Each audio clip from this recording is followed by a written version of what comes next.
આમોદની મિશ્ર શાળા નંબર 1 માં ચિલ્ડ્રન ફિલ્મ ફેસ્ટિવલની ઉજવણી કરવામાં આવી, જેમાં બાળકોએ ઉત્સાહભેર ફિલ્મ નિહાળી આનંદ માણ્યો હતો.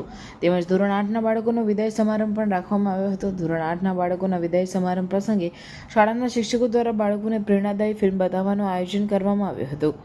બાળકો ફિલ્મ જોઈ તેમના વ્યક્તિત્વમાં ઘડતરમાં નામના મેળવે તે હેતુથી ફિલ્મ બતાવવામાં આવી હતી. બાળકોએ ફિલ્મ નિહાળ્યા બાદ ધોરણ 8ના બાળકોનો વિદાય કાર્યક્રમ શરૂ કરવામાં આવ્યો હતો, જેમાં શાળાની બાળાઓએ વિદાય ગીત રજૂ કર્યું હતું અને શાળામાં ભણતા બાળકોએ પોતપોતાના અનુભવો જણાવ્યા હતા.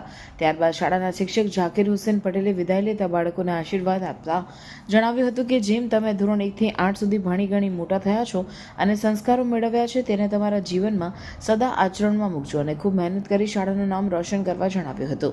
અંતમાં બીઆરસી આશિફ પટેલે બાળકોને જીવન ઉપયોગી માર્ગદર્શન આપ્યું હતું. ત્યારબાદ શિક્ષક સ્ટાફ દ્વારા બાળકોને ઇનામ વિતરણ કરવામાં આવ્યું હતું. અંતમાં તમામ શિક્ષક મિત્રો અને બાળકોએ શાળામાં સમૂહ ભોજન કરી બાળકોને વિદાય આપવામાં આવી હતી.